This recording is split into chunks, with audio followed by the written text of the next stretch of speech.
Welcome to Financial Issues, where we join reality with truth, helping you make the most of your money by honoring God with your investments. Now listen in as we give you the practical tools and advice you need to become a biblically responsible investor. Good morning. Welcome to Financial Issues. I'm your host, Shana Burt. You have found us at Financial Issues. We're a ministry that helps to educate people about financial issues from a biblical worldview. You can partner with us for just $132 a year. And now you can wrap up the wisdom of financial issues and gift it to your friends and family during the month of December for just $99. You can find out more about that at our website. Our goal is to help defund darkness through biblically responsible investing and to encourage you to fund the light, that is to be a joyful and generous giver. On the show today, we're going to get to your calls and questions. Our phone lines are already open. If you want to get your call queued up, the number is 610-363-1110. If you're watching along, I think maybe we have it up on the screen somewhere, but 610-363-1110. If not, there it is. Okay, good. We'll also get to the latest economic news, which is what we're going to jump to right away, and we'll get to some of the questions that have been sent in. So, first up on deck is all of the economic news about the jobs market. So the first week of the month, we get all of this data dump that comes in, and I'm going to try to parse through some of those numbers right now to help discern where we are with all of that, because that's going to play into the Fed's decision to cut, hold, or raise, probably not, interest rates at their December 18th meeting. So the first report that came out last week was the JOLTS report. It was the first data that we saw that kicked off Jobs Week. The report reported greater than expected increase in job openings. So that's what the JO and JOLTS stands for, job openings, layoffs, and turnovers. So, we had greater than expected increase in job openings, not surprising for a first look, and the hiring rate that fell to just 3.3%, which matches the lowest level since 2013, not including COVID. So the number of job openings reported in this release showed an increase of 372,000. So we now have 7.744 million open jobs in the United States as of October 2024. This was downwardly revised. It was up from the downwardly revised number of September, which was 7.372 million, and above what was expected at 7.48 million, just in case you know someone who is out there looking for work. So job openings increased in professional and business services, accommodation and food services, and information, but decreased in federal government. Yay. Hooray.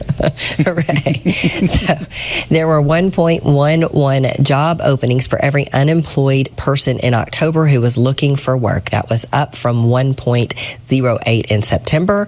And unfortunately, it was caused partially by people exiting the workforce. So this ratio of open jobs to number of people working peaked in early 2022 when we had 2.03 jobs open for every person looking for work, with 12.2 million job openings as we clawed our way back from the COVID economic shutdown. And the number of jobs that we have open now is below the 1.2 that prevailed before COVID happened. So many unfilled positions, unfortunately, and not surprisingly, were in small businesses, with 321,000 vacancies at establishments employing 1 to 9 people. So it's been the small business person, the homeowner, the people using credit cards, consumer loans and things like that, who have really been hurt by the response, the economic response to COVID in this country. Meanwhile, the number of hires and total separations changed little at 5.3 million, with separations, quits, at 3.3 million and layoffs and discharges at 1.6 million. So more people separating and quitting than people being laid off. That data changed little. Hires fell by 269,000 to 5.313 million, pulled down by declines in construction, manufacturing, finance and insurance, professional and business services, as well as leisure and hospitality, the hospitality industry. Next on deck, we got the ADP private payrolls report, and the ADP is an organization that does payroll for millions of employees, representing, I think, almost 1 million businesses. So they have their finger on the pulse of the private market for sure. So the ADP payrolls report pointed to a modest upside risk to Friday's job report, but the real live data that has been collected by ADP has been somewhat disconnected from the results that the Biden administration bureaucrats report in the non-farm payrolls data, which is the most widely watched report. So according to ADP, in November of 2024, the U.S. private sector added 146,000 jobs. That was below what economists surveyed by the Dow Jones Newswire and the Wall Street Journal were expecting at 163,000. The results were also down from October's numbers, which were revised down to 184,000 from the originally reported 233,000 totals. The manufacturing sector experienced a decline, shedding 26,000 jobs, the most significant reduction since spring. Other sectors, including financial services and leisure and hospitality, also showed signs of softness. Then the weekly initial job reports came out. It rose 9,000 to 224,000 in the last week of November, from a 30-week low of 215,000 in the prior 2 weeks. Even the Fed's Beige Book report that came out last week said this about the labor markets: employment levels were flat or up only slightly across the districts. Hiring activity was subdued as worker turnover remained low, and few firms reported increasing their headcount. However, Friday's job reports were considered good news, as it showed that U.S. non-farm payrolls had risen 227,000 in November, while slightly stronger than the 215,000 that was expected, and it reflected a bounce back from the tepid 12,000 gain, quote-unquote gain, reported in October. The two previous months were also revised up by a total of 56,000. Then, even better news, if it's accurate, the private sector was responsible for adding 194,000 of the 227,000 jobs added. The unemployment rate ticked up to 4.2% from 4.1%, while average hourly earnings, that's a mouthful, were up 0.4% from the month previously. The household survey was the bad news in the labor number. There were 335,000 jobs reportedly lost, and 193,000 person count decrease to the labor market, resulting in a 4.2 unemployment rate. So 4.2% unemployment rate is still good compared to historic norms, but the reasons behind the increase in the unemployment rate is not really pointing to the right direction. So it would be okay to see the unemployment number go up because there were more workers coming into the labor force in the same amount of jobs. That points to a higher unemployment rate, but it's not good to see jobs and workers lost. So the average duration of unemployment rose to 23.7 weeks. That is the most since April of 2022. Of the 335,000 job decline, 204 jobs that were lost came from the key 25 to 55-year-old cohort, and 194, almost half and half, came from under 55 and over 55. The participation rate was the fly in the ointment here too, falling to 62.5%, matching the lowest since January of 2023.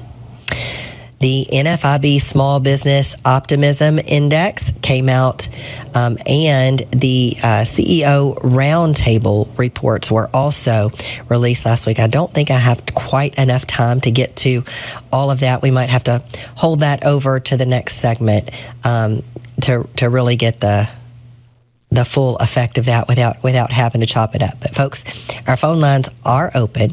The number is 610-363-1110. We hope that you're also watching along at our website, financialissues.org. We always have a lively chat going on there, so you can hop into that. You can post your comments and questions there as well.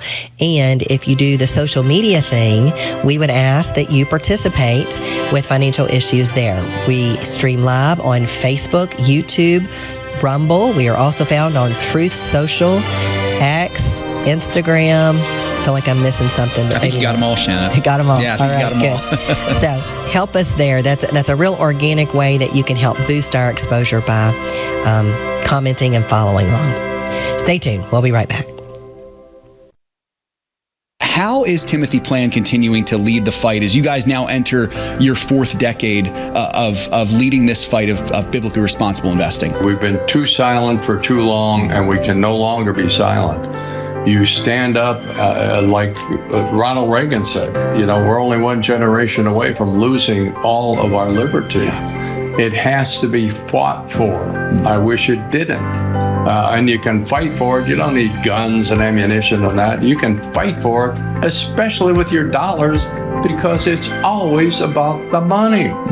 And when the money starts impacting people, they start paying attention. When we launched this, they said it couldn't be done, but here we are 30 years later.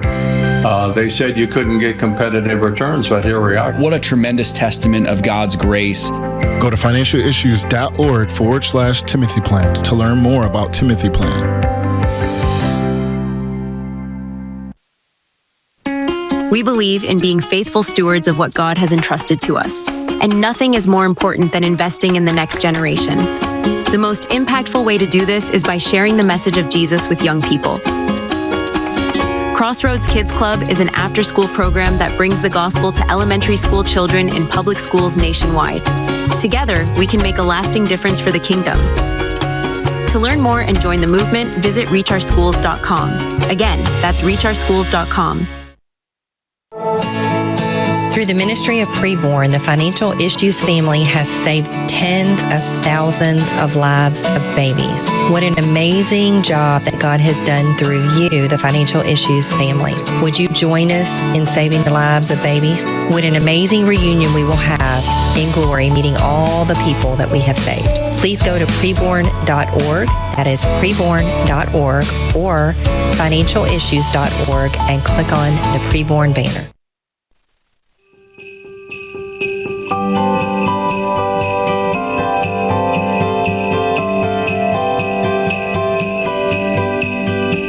Welcome back to Financial Issues. I'm loving that Christmas bumper music there. It really helps to get us in the spirit of the season and to help remember what this season is all about. It can be so easy to lose sight of it with all of the commercialization that we have in our society. So it's really, really hard to stick with that. Amen. All right, let me finish up my thoughts now on the economic data that's come out. The NFIB Small Business Optimism report was released, and the future is looking bright again for small businesses. So small businesses have really sort of taken it on the chin. In the last several years, as interest rates have risen, they have been the ones to really take the brunt of it. So small business optimism, and we've got, if you're watching along, we've got a chart there up on the screen to show you kind of where small business optimism has been over the last 5 years. So small business optimism skyrocketed this month from 93.7 to 101.7. That's from October to November of 2024. Now, every month, the National Federation of Independent Businesses surveys its members, and they find out about its members' plans to hire, to expand their business, to increase inventories based on what they think that their sales will be and so their cost will be and so on and so forth. So everything or any read under 100 is considered to be less than optimistic, and that number hasn't been over 100 since June of 2021 when the reality of Bidenomics was starting to set in. The biggest boost was in this number was the expect better economy component. It spiked to 36% from negative 5%. Those small businesses that were, quote, expecting higher sales went from negative 4% to 14%. And those businesses who now see the present time as a good time to expand rose 8 whole points month over month to 14%. Capital spending plans rose 6 points to 28%. That's the most since January of 2022. Businesses don't invest in their businesses unless they are optimistic. And there was a 3-point gain in plan to increase inventory. So what really has changed in 1 month? The future. The future. And that's what this optimism is all about. Or should I say, pessimism actually peaked in March of this year at 88.5. So under 100 means that small businesses were not optimistic. It took a big bump up after the Trump-Biden debate in June, and then it went back down when Biden withdrew from the race, quote unquote, and then started to head back up, I think, once the market and everyone else figured out that Kamala really didn't stand a chance. So optimism headed higher as it became clear to these small businesses, the small business community, that help was on the way. It seems that small businesses are not the only businesses that are happy to see Bidenomics soon to be a thing of the past, and hopefully Bidenomics makes it into the history books at some point as some of the worst economic policies of all times, so that history does not repeat itself. CEO's sentiment gets a Trump bump as well. So we've already seen the likes of high-profile CEOs and business leaders making the pilgrimage to Mar-a-Lago, including Mark Zuckerberg of Meta and Jeff Bezos. Even Mark Cuban, who called Trump unethical and dishonest, congratulated Trump on social media, saying that he won fair and square and that he, Mark Cuban, is now going to take a step back, thank goodness, from political discussions and maybe satirical, what do you call them, skits that he does about Trump. He gets very animated, yes. So I guess the idea that democracy and our economy would be dead on arrival if Trump went back to the White House was just a bunch of hyperbole. So the Business Roundtable's latest economic outlook index, first seen by Axios, jumped 12 points from last quarter to the highest level in more than 2 years. So Axios has reported this Tuesday in their newsletter. Nearly 80% of lobbying groups' CEO members expect higher sales in the next 6 months, up from 71% who expected that the last quarter. So this optimism will show up in earnings guidance for fourth quarter. So we're going to start to see earnings reported for the fourth quarter of this year, mid-January, where they will also give guidance for the forward year and the forward quarter. So now more than 40% of CEOs plan to increase capital spending, and they are the CEOs are communicating a very optimistic tone. So current numbers are still a little bit bleak and indicating some weakness that the Trump administration is going to have a hard time overcoming. But it seems everyone from small to large businesses in the business community are optimistic. So, good stuff. Love to see it. Yeah. Yep. Let's get to our stewardship verse of the day today. It comes from Hebrews 13:16. But do not forget to do good and to share, for with such sacrifices God is well pleased. So, in the scriptures, in the verses leading up to this one scripture, we're reminded of a lot of things that we are to do as the Christian church. One of those things is to share what you have. So, if what you have is money, we should share that with those who need it. If what you have is wisdom through experiences, both your successes and your failures, we are called to share it. If what you have is time and compassion, we are to share that by being available to hear and hug those who are hurting. So God is the only one who can turn subtraction into increase. When we share what we have, God has a way of increasing what comes to us. Seth, what do you think? That's great, Shana. I love the gospel math as you brought it up there. The more we decrease, the more the Lord increases. And so the lesser we think of ourselves, the more that we think of God. And that's actually far more of an increase than we could ever hope for. It's a simple command to Jewish believers in the first century, particularly when they would consider the needs of their fellow believers. And I think that's important for us. The New Testament talks a lot about Christians prioritizing Christians first. So it's kind of like like if you think about it from an analogy of providing for the needs of your family before you would provide for the needs of someone else's family. Of course, we're supposed to show goodwill and love to others, but our first priority is to provide for our own, and that applies to Christians as well. So it pleases God when His people are generous with what He's given them. Shanna, I was reminded when you had mentioned, if you have money, share it with those who need it. Dan had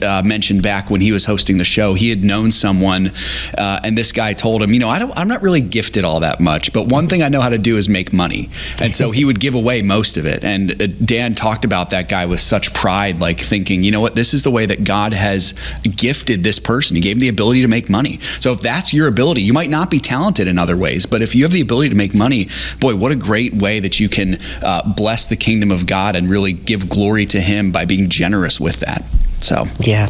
That's good. Yeah. So that reminds me, we did mention at the beginning of the show that you can gift a financial issues partnership. Yeah. So, our mission here at the ministry is twofold: to defund darkness and to fund the light.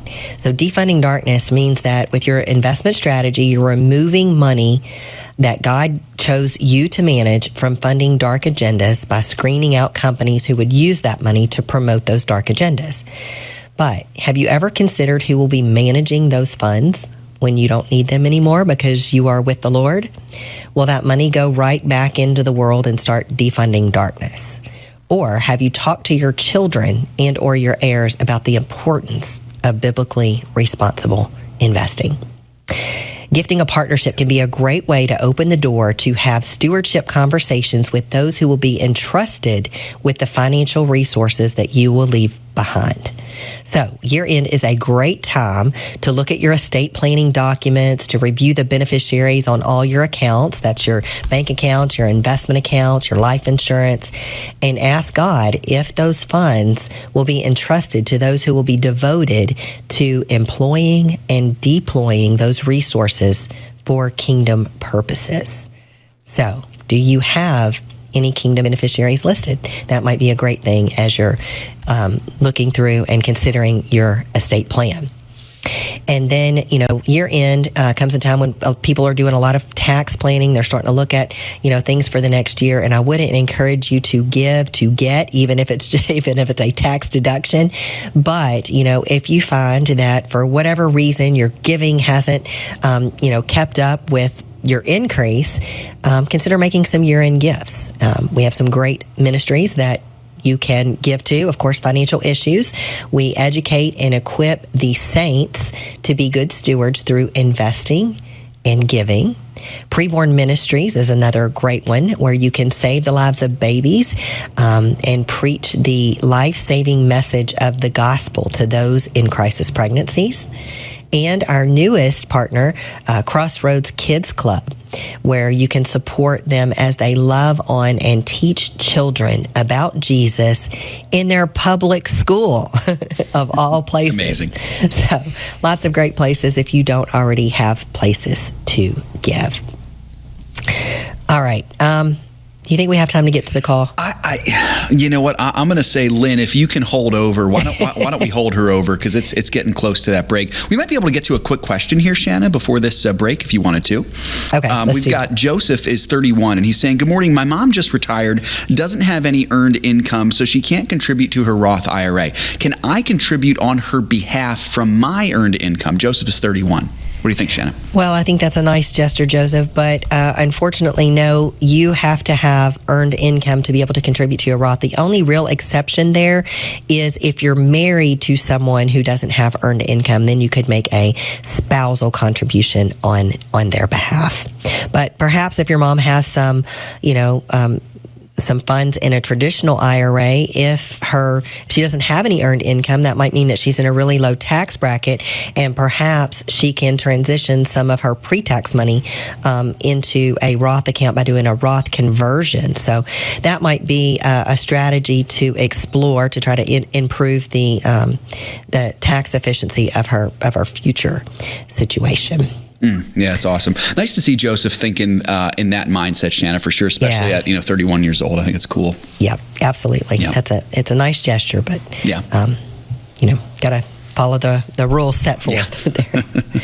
All right, so we do have 2 calls in the queue. We're going to get to you guys, to Lynn and to Frank, as soon as we come back here. If you've got a question, you can get in the call queue, and we'll get to you after Lynn and after Frank. 610-363-1110 is the phone number. We've also got more financial issues to come, so if you're listening on a station that only carries the short version of the show, we encourage you to go to the podcast or go to the website to get the full show every day. Stay tuned. We'll be back with more financial issues.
One of the emphases of preborn has been ultrasound in 2 ways. An ultrasound machine if a pregnancy clinic doesn't have one, and then an ultrasound session, which we underwrite hundreds of thousands of those. We've seen over and over again the dramatic results that when a woman encounters her baby for the first time and hears that heartbeat, she realizes the magnitude of what's happening here, that there is somebody else, that's her baby. So this is why preborn pushes out ultrasound as much as we possibly can. Preborn has seen over 200,000 babies saved, over 59,000 people come to Christ, populating earth and eternity, life for this life and life forever. Save the baby's life, but save the mother's life so that she can lead that baby to Christ. If we're bringing people into this world and the mother doesn't receive Christ and the child is born and the child lives its life and doesn't receive Christ, this is not a good end. And so we have to have the gospel as part and parcel and really the heartbeat of what preborn is. Every day, kids all across America are coming to school with some kind of hidden pain. I've seen kids come in who are just so confused about what's right and what's wrong, just having no idea that God loves them. And this just breaks my heart. Crossroads has the opportunity to bring the Word of God right into the public school, to reach children right where they are. And when we see that happen, we see God changing lives. We want to see kids not only come to Christ, but pursue a lifelong relationship with Him. And so local churches are uniquely positioned to disciple those children as they become young adults and through their lifespan. Crossroads comes alongside a church and provides that church with a club structure, curriculum, training, and ongoing coaching for them to run these outreaches in public schools. If you are burdened for the children of America, consider making a donation to Crossroads Kids Club. For more information, visit reachOurschools.com. That's reachOurschools.com. Securities offered through G.A. Reppel & Company, a registered broker-dealer and investment advisor, member FINRA and SIPC. Opinions expressed by Shana are hers alone and are for informational purposes only and do not necessarily represent those of G.A. Reppel or the outlet on which you are listening. You should consider how the information applies to your situation prior to personally implementing it and consult any financial professional you work with to make sure it's applicable to your financial plan. Welcome back to Financial Issues. Thanks for sticking around with us. We've got some callers in the queue. Thanks, Lynn and Frank, for waiting so patiently. We're going to get to you right now. And if you want to get into the call queue, the number is 610-363-1110. Without further ado, let's get to Lynn. Hi, Lynn. You're live on Financial Issues. Hey, Lynn, are you with us? Shannon, maybe we'll put Lynn on hold here and we can try Frank. Lynn, hang on just a second, okay? All right, let's get to Frank. Let's give Frank a try here. Good morning, Frank. Good morning. Hey, Frank. You're live on Financial Issues. Thank you. I have a question for you. I'm 82 years old, and I have decided that I want to give the church the money that I had planned to leave them at my death just to make things easier, and the fact the stock market has been up, I think it's probably a good idea to do that. Plus, the Lord told me I really should do that. He was ready for me to do that, so I want to do it.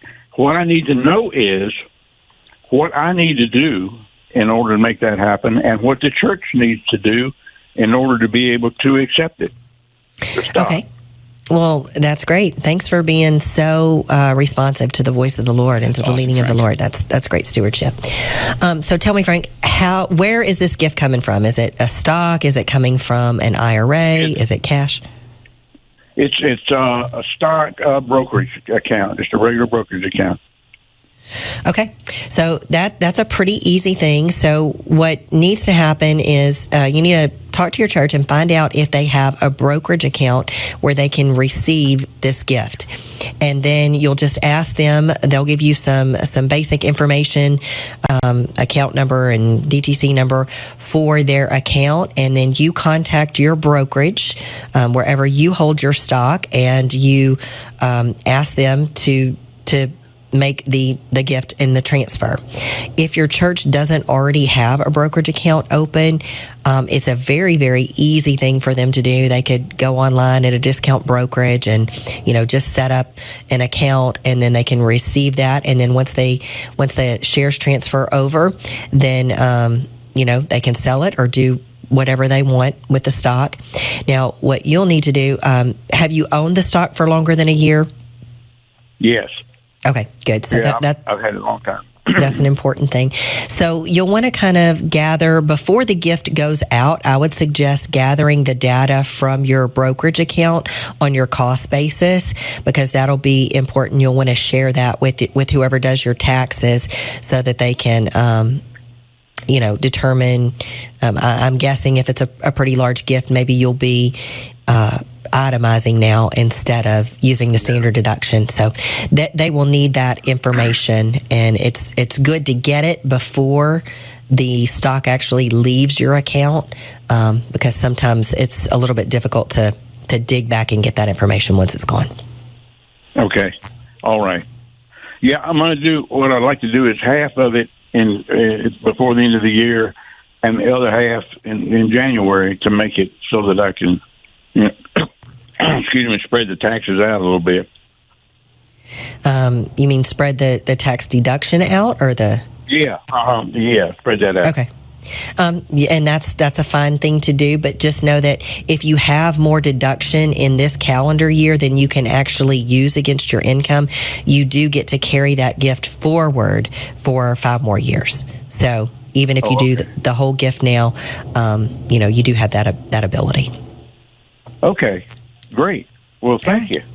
Well, thank you, Frank, for calling. I'm Great sure work, that Frank. you have inspired and maybe motivated some people to do some things that the Lord has been impressing on their hearts for a while. So thanks for that, Frank. We really appreciate it. I hope so. Yeah, that's awesome. Okay. What a gift to your church, man. Y'all, Yeah, yeah, absolutely. y'all have a Merry Christmas. You too, Frank. Merry Christmas, brother. God bless. What do you think, Shane? You want to try Lynn again? Yeah, let's try Lynn. Get to her. Yep. Hey, Lynn, are you with us? Yes, I am. You're I'm live here. on Financial Issues. Go ahead with your question. Oh, all right, good. Thank you. Recently, a couple of stocks, E22 purchased E44. And E22 has gone down in price. It was over 100, probably 4 months ago, and now it's a little less than 60. What do you anticipate is the future of E22? Well, if we're looking at the same stock, I see that it's not 60. It's 102.41 right now. And that's what I'm seeing also, Lynn. So I don't know. Maybe you just typed in the wrong symbol. But to address your question, though, for that particular one, the E22, we did issue a soft sell on that one at the same time that we issued the sell for the other one, indicating that they would be combined. I think that probably for the long term, that company is going to be fine. I mean, it's one of the largest in its space. It's been around for a long time. It does okay. It's kind of struggling right now due to some of the dynamics in the energy market. But the other thing about it too is it is on BRI watch. So there are some things that we're watching to see if they go in a different direction. They are on the verge of becoming not non-BRI. So at that point, we would issue a sell. It's been a really great company for the people that bought it when it was on the buy list. I think most people probably have pretty significant gains in it. I know that's been the experience for a lot of my clients. So, it's not a bad thing if you owned both of them and they combine together, then that probably puts you in a position where you had way more than you should have. But I think for now, unless we issue a sell alert, a hard sell for E22, I think it's probably fine to keep. Okay. Yeah, and you're correct. I misspoke. It's down. I was up over 100%, and now I'm down to just under 60%. I see. Increase. Yeah. So you're right. Can I ask you one more quick question? Sure. Can just take a second. So as I look, I use Charles Schwab, and they have rating agencies. Like I have a Morningstar, CFRA, Argus, Market Edge, Refinitiv. Of those, are there some that are more reliable that you can kind of look at and say, oh, yeah, they all say buy, that's kind of an indication? That's a tough one. I don't follow. The one that stood out there is probably the most accurate, or one of the most reliable to me is the CFRA one.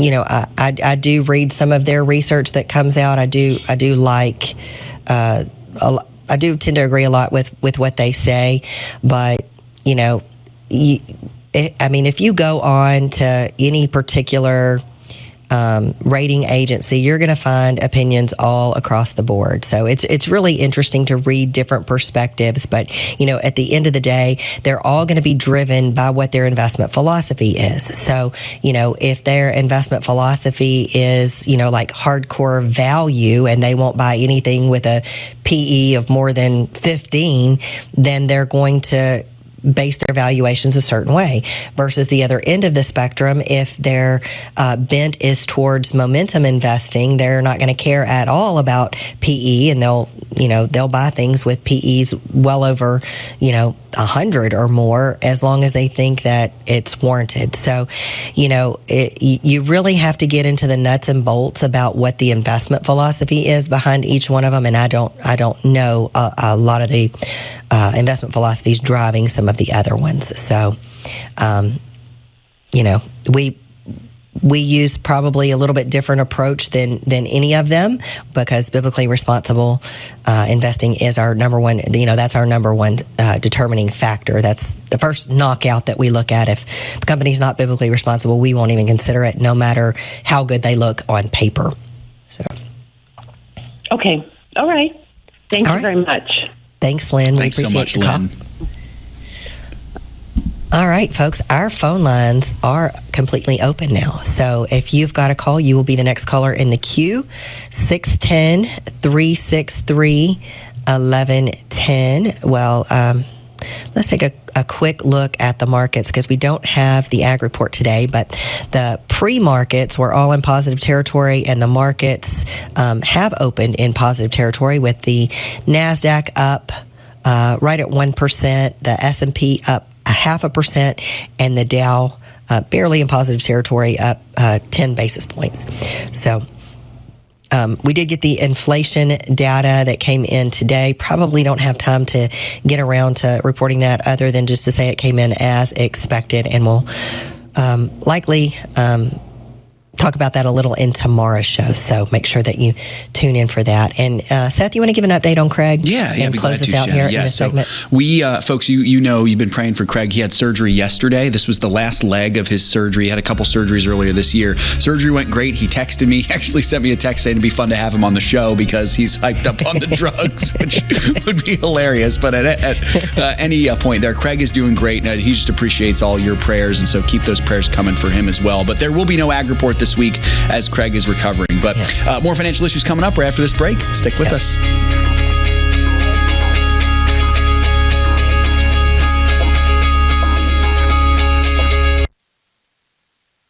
I started investing close to 30 years ago now. All that time, I had never heard anyone talk about setting up your portfolio in a way that glorifies God.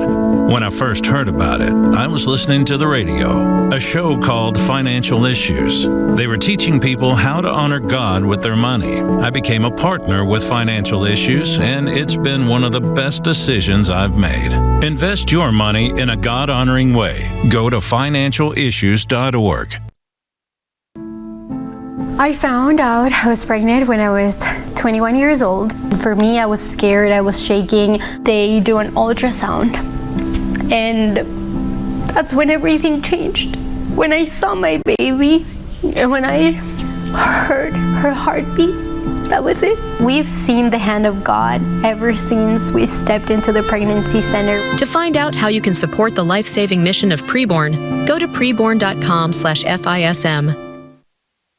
Kids all across the nation are facing challenges such as isolation and loneliness and bullying, but there's still hope and the love of Jesus, and we want to bring that to those kids. Today, Crossroads has 6 focus regions across the country. We are committed to adding 5 more regional coordinators, reaching more kids than ever before. But we can't do it without you. God is doing something new, and we can see it in the lives of kids across America. Children are finding hope and belonging and community and purpose in the love of Jesus. The gospel is going into schools, and we need your help.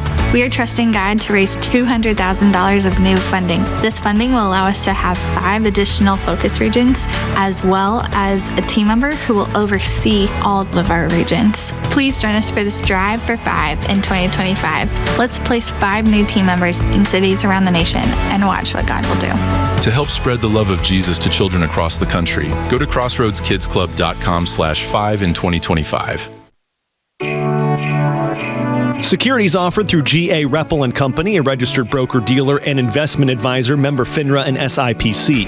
Opinions expressed by Shana are hers alone and are for informational purposes only and do not necessarily represent those of G.A. Reppel or the outlet on which you are listening. You should consider how the information applies to your situation prior to personally implementing it and consult any financial professional you work with to make sure it's applicable to your financial plan. Welcome back to Financial Issues. Man, this has been a lively show today, and it's been fun. we do love Craig, and we are wishing him well as he recovers. Yeah. And I'm sure he'll be back next week with the ag reports. Yeah. Well, today is December the 11th, and today is the day that several Timothy mutual funds go ex-dividend. So what am I talking about here? Well, typically at the end of the year, mutual funds, if they have made profits from selling stocks within their fund, they are required to distribute those gains to the shareholders of the funds, whether the stock price of the fund is up or down. So the Timothy Fund's ex-date is today. What does that mean? So the Timothy Fund has 7 funds that will be making capital gains distributions. That's both the small and mid-cap fund, both of the small mid-cap funds and both of the large mid-cap funds, the defensive fund and their asset allocation funds, the conservative growth and the strategic growth funds. So it's a good time to consider what are capital gains distributions from mutual funds and how do we navigate the timing of them. Well, capital gains distributions are the payments that are made to mutual fund shareholders from the profits generated by selling those securities during the fund. So a mutual fund is a pool of investments. Investors pool their money together. They hire a money manager to make decisions on what to buy and to sell within the funds to meet the fund's objectives, whatever that is, whether that's growth or value or dividends or whatever that might be, international.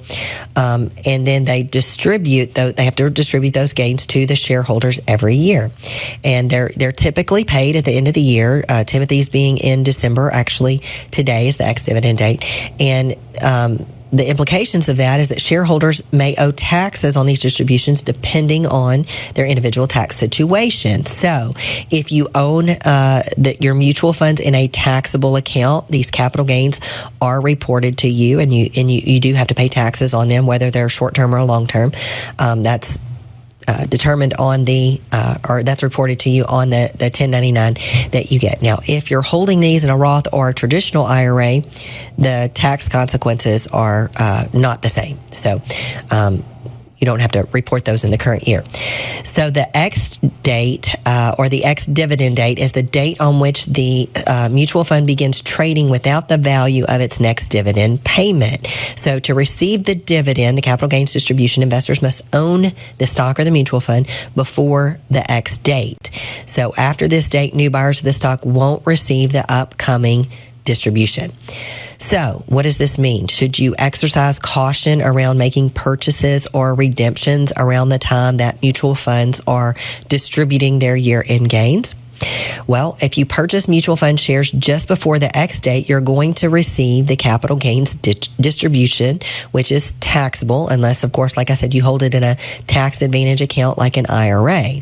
Now, the NAV, which is the price of the mutual fund that you would buy the mutual fund at if you bought it, drops by the same amount of the distribution. So there's not really any advantage to doing that. And if you're buying it in a taxable account, you're effectively buying your own taxable event without getting any additional value. So also, if you're in a taxable account, and I'm not saying make this determination to sell it just to avoid a taxable event, but if you are rebalancing and it's going to force you to sell some of your funds that are paying those distributions, you might consider selling them before that X date just to avoid getting the taxable distribution if you're holding them in a taxable account. So what about ETFs? Do they have capital gains distributions as well? No, they don't. So ETFs use a process called in-kind creation and redemption, and this allows them to exchange securities for shares rather than to actually have to sell the shares on the open market that triggers that realization of the capital gain. So with mutual funds, when investors redeem mutual fund shares, the fund typically has to sell securities to raise the cash.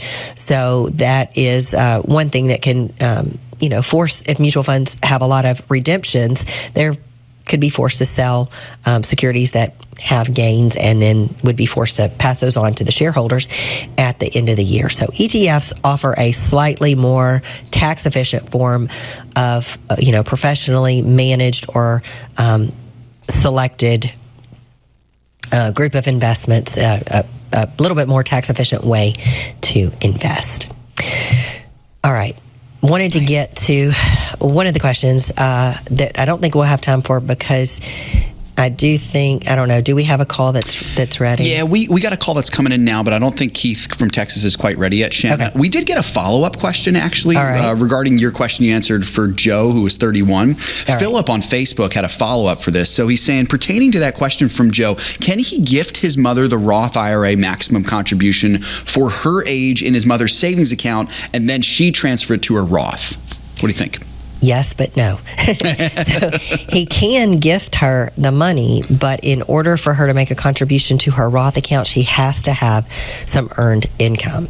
So, and that's going to be, basically the IRS is going to look at your tax return and they're going to see, you made a Roth contribution or a traditional contribution, whatever it might be. Do you have the earned income reported on your tax return? Because you get, your tax filing shows the IRS how much earned income that you have, and then your 5498 is going to report to the IRS whether or not you made a contribution to your IRA. So those two things are going to be the telling documents. It doesn't matter, kind of where the money comes from, as long as you meet the criteria of having earned income show up on your tax return. So nice thought, but still can't figure out a way around those. Right. That's good. Well, Shana, it looks like Keith from Texas is ready. Okay, sounds good. Keith, you're live on Financial Issues. Hi there. Hey, Keith. Yes, I'm a partner and I'm a retiree, and I use Fidelity, and I was prepared to purchase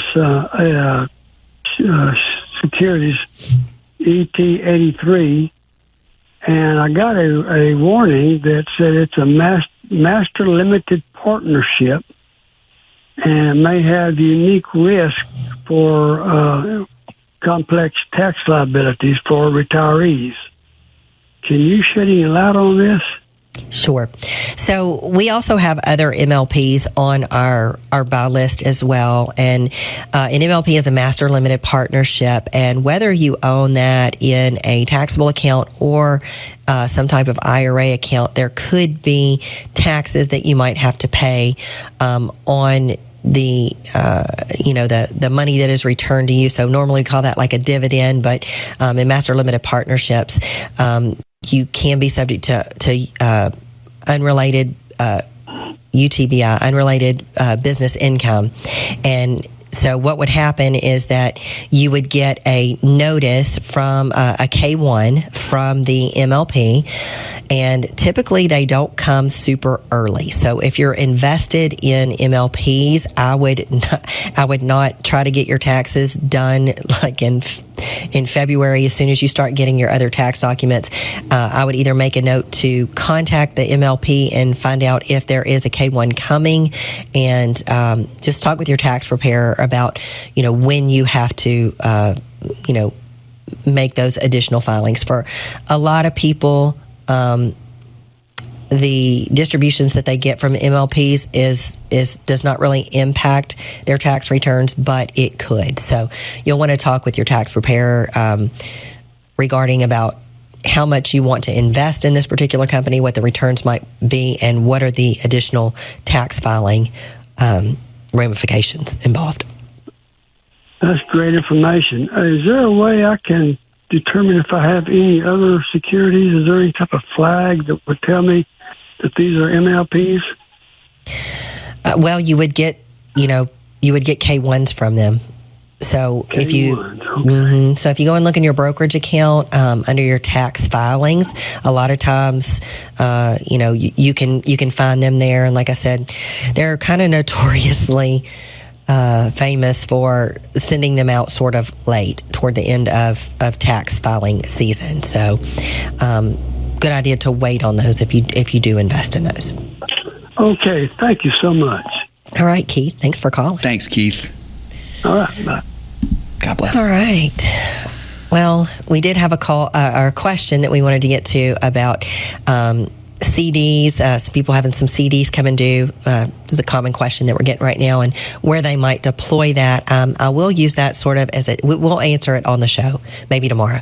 But I did want to kind of use that as a teaser for our partner conference call that we are having tomorrow at noon Central Time. That's Thursday. I'm losing track of my days. You should have gotten an email if you're a partner with the information to log in. If you are a partner, you can go to the website, log in, and go under the conference call tab and get that information. If you're not a partner, it's not too late. You can still join and listen into the partner conference call. So I'll be talking about that in the partner conference call in more detail than I talk about here on the show. So hear the music. That means we're done for the day. Folks, we hope that you enjoyed the show. We hope that you learned something. We hope that you are encouraged to be a good steward, to be consistent in your giving and the way that you invest in a biblically responsible manner. Tune in tomorrow because we're going to be back with more financial issues. If we ever forget that we're one nation under God, then we will be a nation gone under. Thank you for joining us. This has been an FISM production.